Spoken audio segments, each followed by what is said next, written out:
Pointe sur Radio J, comme tous les matins et comme chaque matin, nous sommes en direct d'Israël, de Jérusalem, avec notre correspondante Pascal Zonshine. Bonjour Pascal. Bonjour Ilana. Merci d'être avec nous Pascal pour commenter les derniers développements sécuritaires. Alors on va peut-être commencer par ce qui s'est passé en Syrie, notamment des frappes de Tsahal confirmées contre un site de stockage d'armes de l'ancien régime de Bachar el-Assad.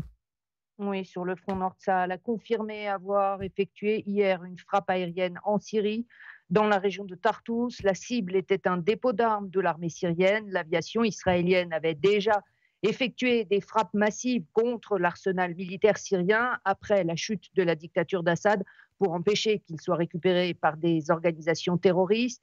Et puis, dans la bande de Gaza, Tsahal a effectué hier 2 frappes contre des cibles suspectes alors que la trêve est maintenue malgré le blocage des négociations. Hier, la famille du soldat Matan Angrest a autorisé la publication d'une photo de leur fils postée par le Hamas avec un enregistrement audio où il demande sa libération. La photo n'est pas datée, mais le message lui remonte à plusieurs mois.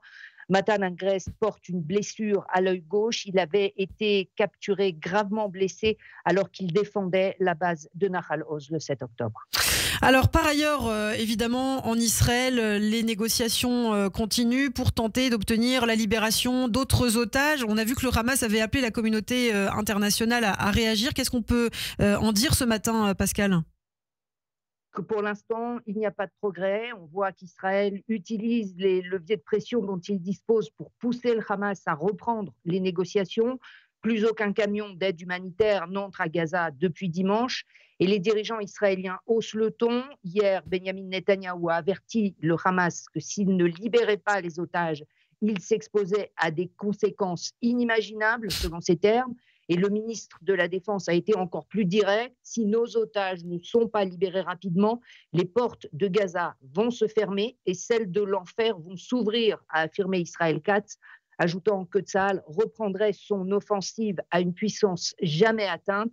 Et selon la chaîne israélienne N12, Benjamin Netanyahou se donnerait un délai d'une dizaine de jours avant de décider de reprendre la campagne militaire contre le Hamas, le temps en fait pour l'émissaire du président Trump de parvenir à un nouveau compromis sur une extension de la trêve. Steve Witkoff doit arriver dans quelques jours en Israël et on avait entendu dimanche le Premier ministre israélien dire qu'il acceptait le plan proposé par les États-Unis de l'extension d'une trêve de 50 jours avec la libération de la moitié des otages au début de la trêve et le reste des otages à la fin de ces 50 jours, une proposition qui a été rejetée par le Hamas.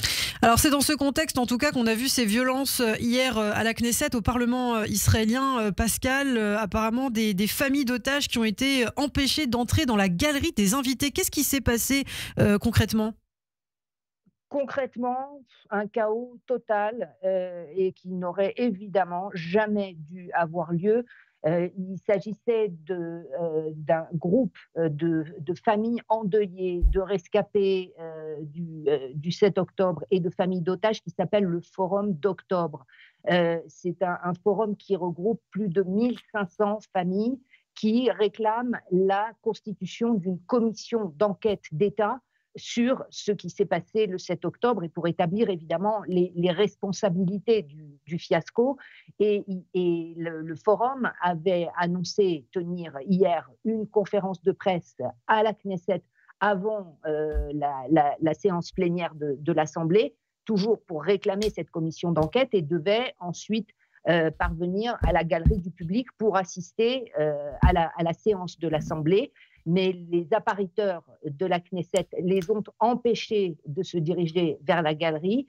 Les familles ont été violemment bousculées, plusieurs personnes ont été jetées au sol et ont eu besoin d'avoir un traitement médical par la suite. Donc une séquence émotionnelle extrêmement pénible et qui évidemment n'aurait pas dû avoir lieu. Eva pour Pascal.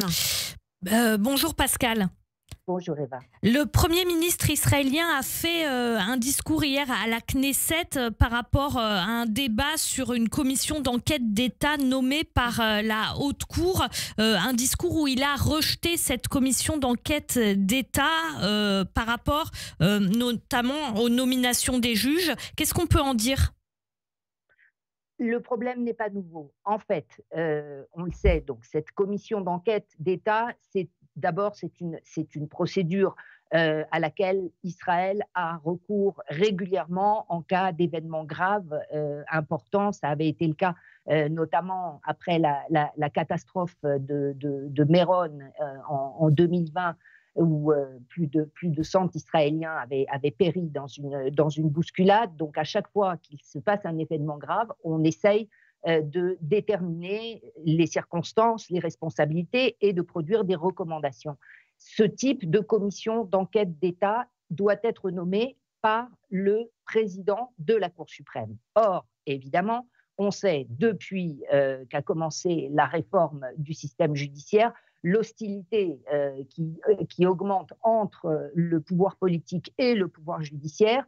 Benyamin Netanyahou et le ministre de la Défense n'ont pas reconnu ni validé la désignation du nouveau président de la Cour suprême. Et donc, il n'est pas question pour Netanyahou que ce soit cette instance judiciaire qui nomme une commission d'enquête. Il estime qu'elle serait biaisée dès le départ, que ses conclusions seraient écrites à l'avance et propose une commission alternative, indépendante, équilibrée, mais qui ne serait pas nommée par le pouvoir judiciaire. On en est là de cette impasse et c'est donc ce qui s'est passé hier à la Knesset.